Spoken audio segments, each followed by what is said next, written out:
Assalamu alaikum wa rahmatullahi wa barakatuh. Bienvenue sur la leçon numéro 3, la lettre Fa. La lettre Fa et ses différentes formes. La lettre Fa est l'équivalent du F en français.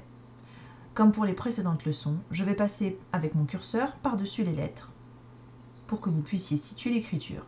La lettre Fa isolée.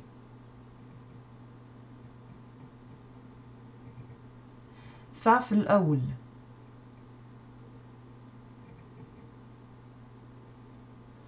فا في الوسط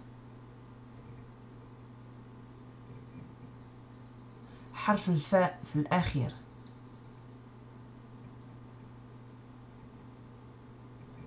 Vous remarquez que les 4 formes différentes de la lettre sont toutes situées au-dessus de la ligne de base.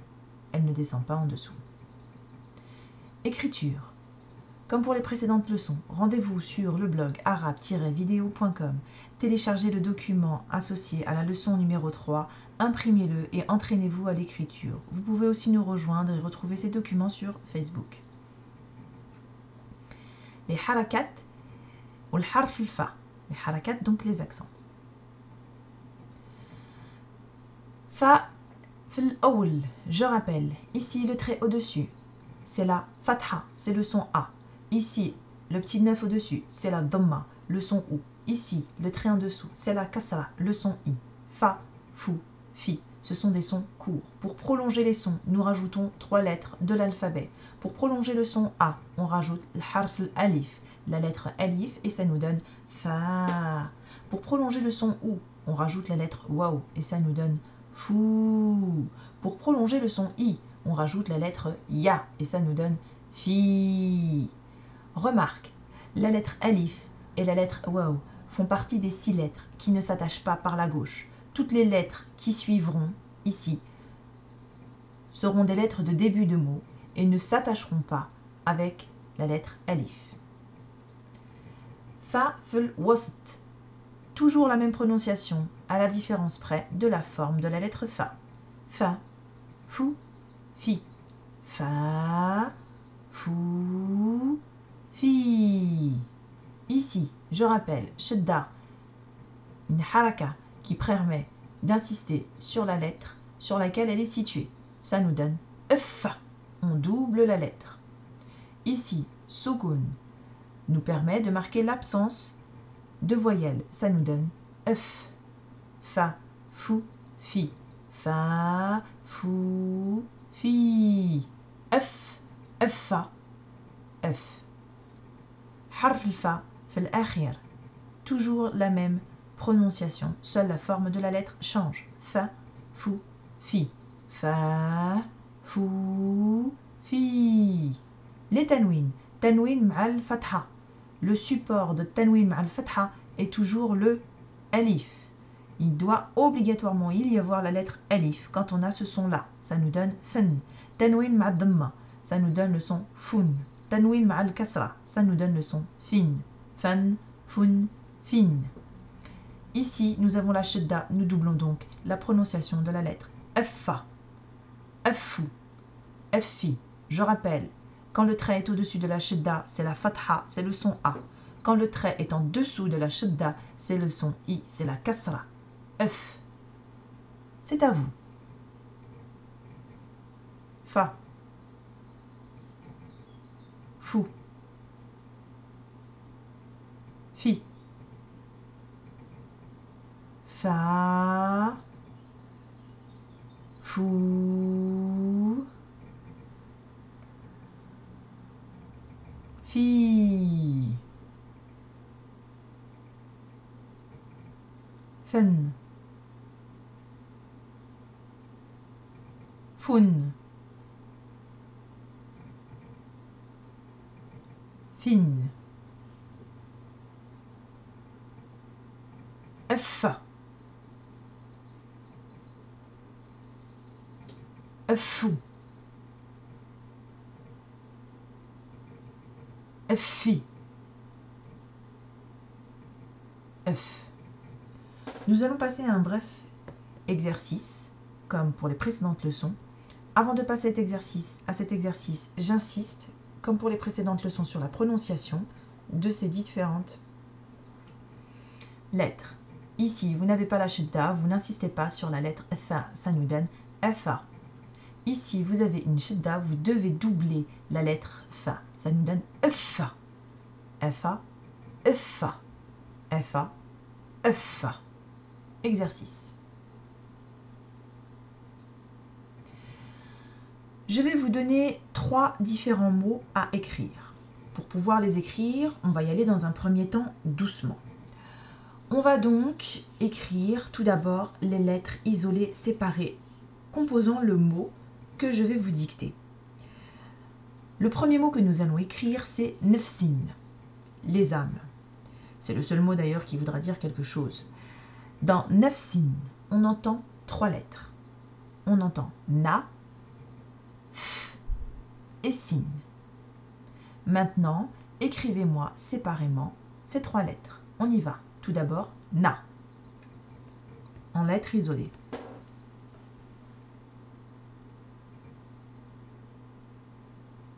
Vous avez trouvé la réponse. Na, la lettre nun, surmontée d'une fatha.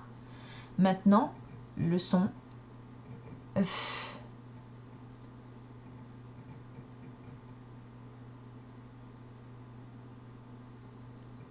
Vous avez trouvé?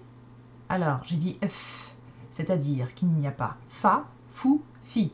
S'il n'y a pas de voyelle, c'est donc qu'il faut mettre le soukoun. Na, f. Maintenant, écrivez sin.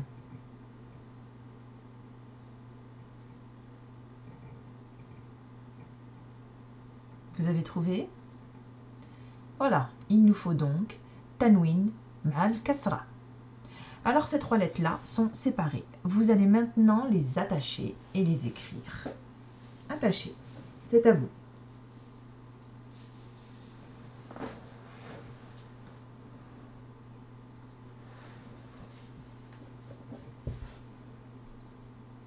Alors, na ici se retrouve au début d'un mot, donc elle aura cette forme-là. La lettre fa ici se retrouve au milieu d'un mot, donc elle aura cette forme-là. La lettre sin ici est à la fin du mot, donc elle aura cette forme-là. Nous attachons les 3 et ça nous donne ça. Nefsin. Passons à la dictée suivante. Le mot que je vais vous dicter n'a strictement aucun sens. Fou, si. Fou, si. Cette fois-ci, on entend seulement 2 syllabes. Fou et si. Mais attention, il y a un piège. Alors écrivez tout d'abord fou, toujours en lettres isolées.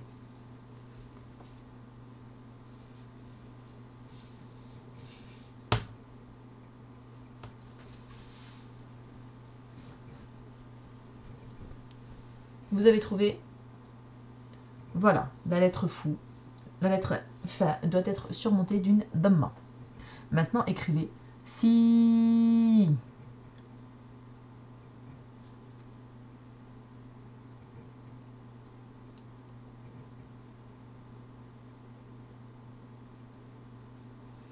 Vous avez trouvé?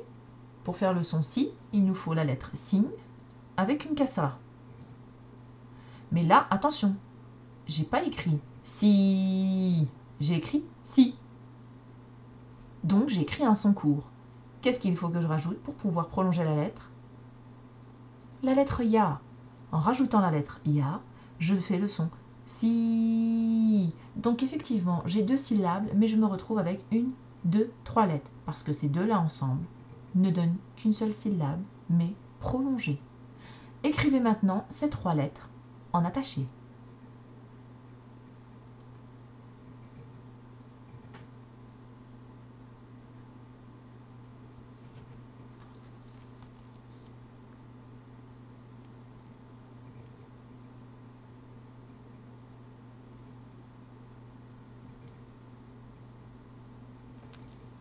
Vous avez trouvé? Allez, la réponse. Qu'est-ce que ça donne? Voilà, la lettre Fa se retrouve au début d'un mot. Donc elle a cette forme-là. La lettre Sin est au milieu du mot. Elle a donc cette forme-là. Et la lettre Ya est à la fin du mot. Donc elle a cette forme-là. Mot suivant, qui ne veut aussi rien dire. Na, sifen. Na, sifen. Pareil, nous entendons 3 syllabes. Na, si, fen. Mais il y a des prolongations. Allez-y, écrivez. Na.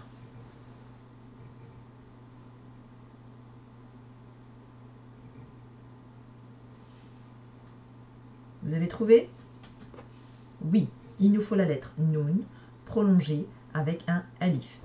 Je précise qu'une petite erreur ici s'est glissée. Normalement, la fatha devrait se situer sur la lettre Nun et non pas sur la lettre alif. Maintenant, écrivez si. C'est un son court. Si. Toujours en lettres isolées.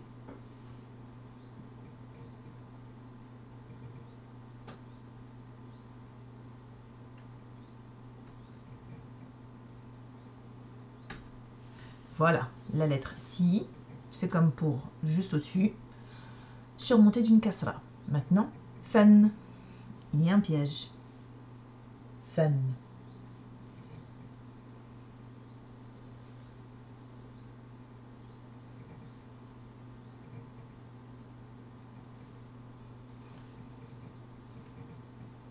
Alors le son N, c'est la tanwin avec le fatha, sauf que le son N, pour pouvoir être écrit, doit impérativement avoir pour support harf alif, la lettre alif. Allez, vous attachez ces 3 lettres et vous écrivez ce que ça donne. Attention, il y a un piège.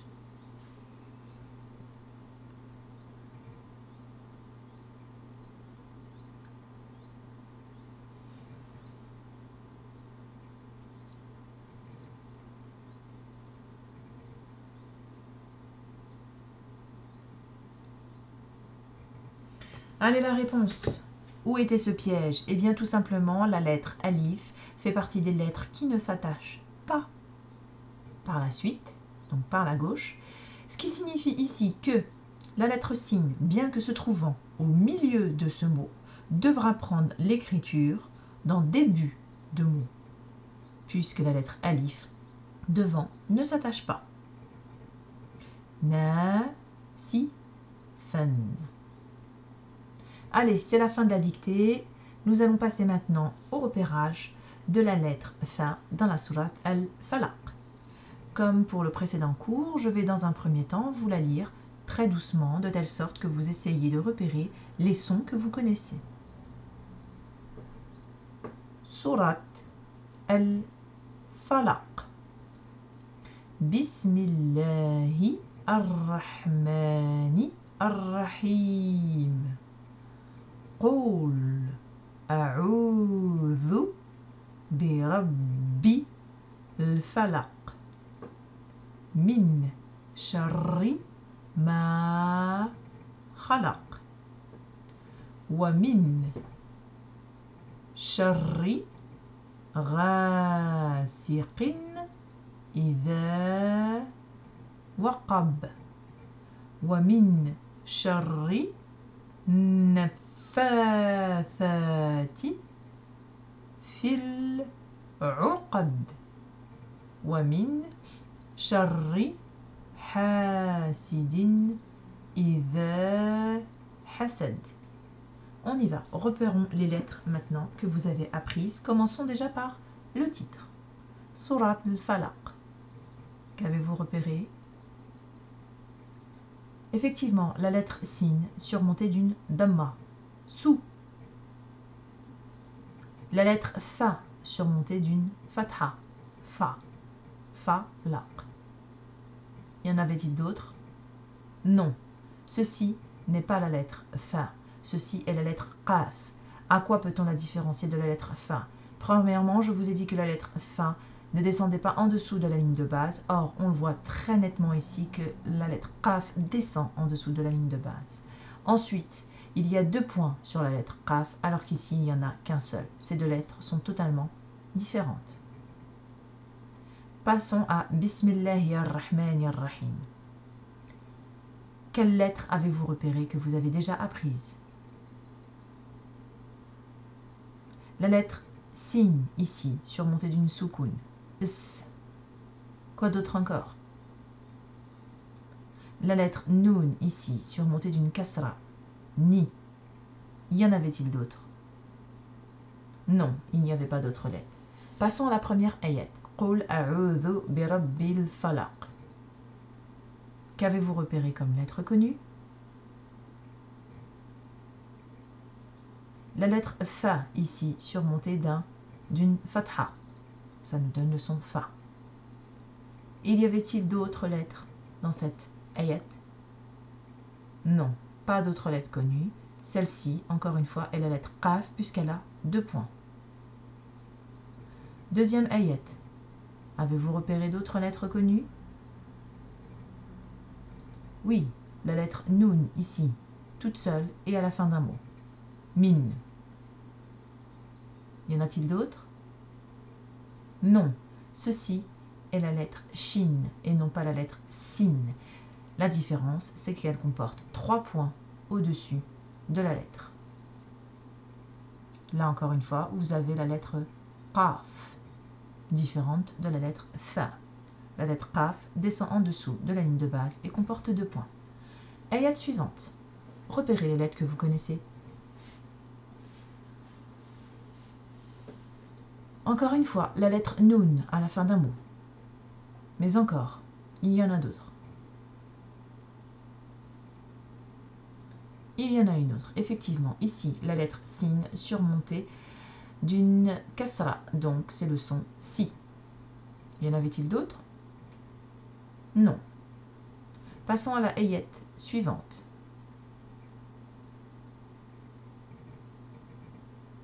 Qu'y avait-il dans la 4e ayat?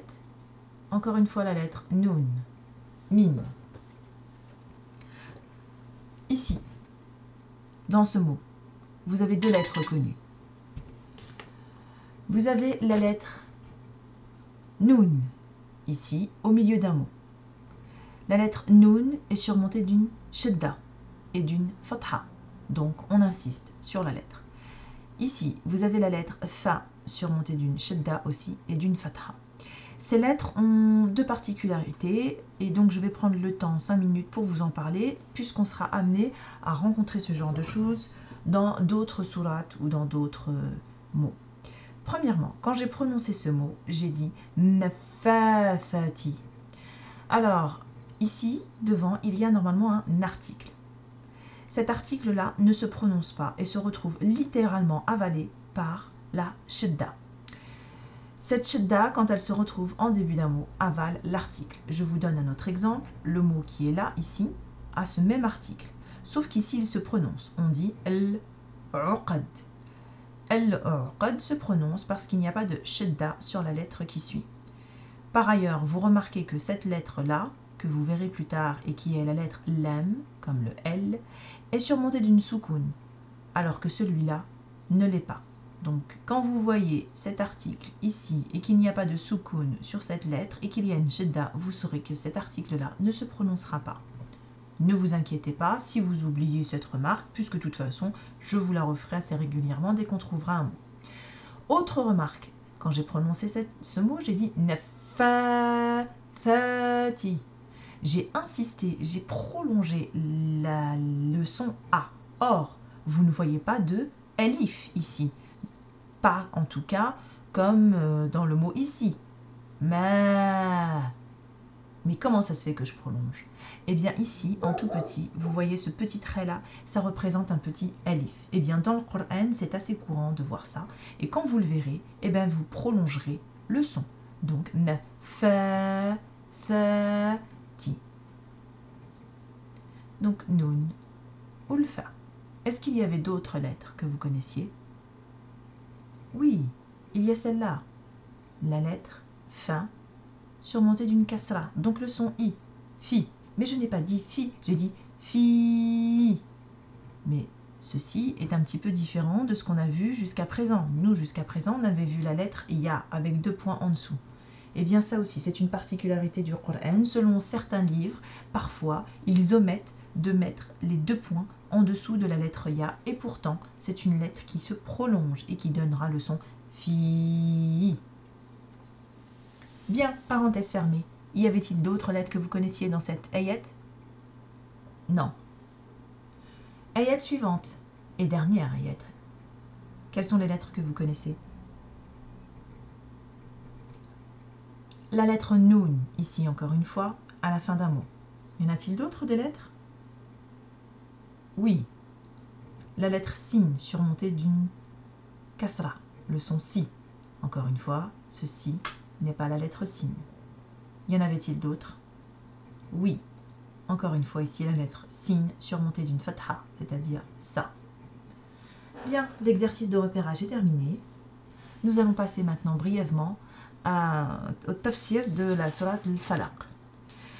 Surat al-Falaq qui a été révélée aussi à la Mecque, qui est composée de 5 versets et qui a été révélée dans le même contexte de la Surat Nes dont on a fait le tafsir à la précédente vidéo.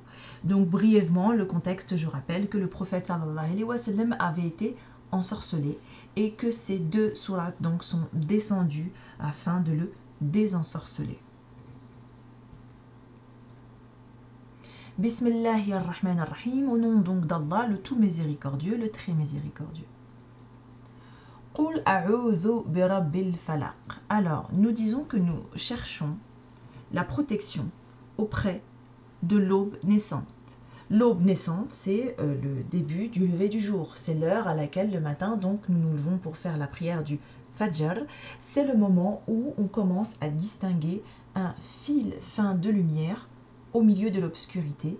Et le Fajr, donc, dure jusqu'à ce que la lumière se fasse et avant que le soleil ne se lève. Je rappellerai d'ailleurs, entre parenthèses, pour ceux qui font la prière du Fajr le matin, il est déconseillé donc de prier après le lever du soleil, car au moment du lever du soleil, le soleil se lève entre les 2 cornes d'un diable, d'un démon. Donc, Qul a'udhu bi rabbil falaq min sharri ma khalaq. On demande à Allah de nous protéger contre le mal de ce qu'il a créé. Il a créé plusieurs choses, dont des choses qui peuvent nous vouloir du mal. Et donc, on lui demande la protection contre ces choses-là.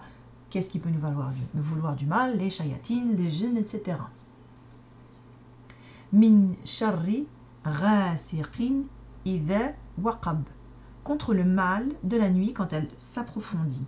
Donc, quand la nuit est très sombre, le noir est très intense, on sait que c'est au moment de la nuit principalement que les autres créatures s'éveillent et vivent, principalement quand nous les humains nous dormons. Et donc on demande à Allah la protection des maux de cette nuit.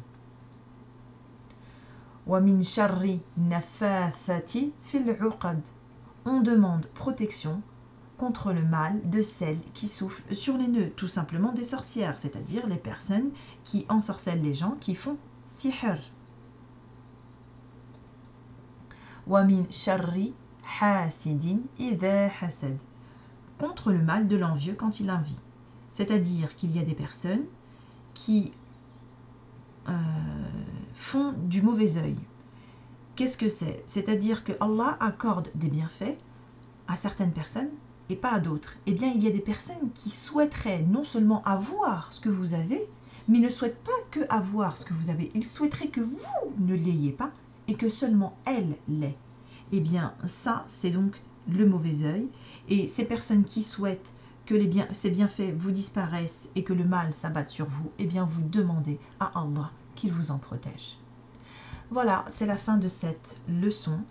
Je vous rappelle que ces 2 sourates dont nous avons fait le tafsir, Surat Nes, Surat al-Falaq, sont des sourates très très importantes.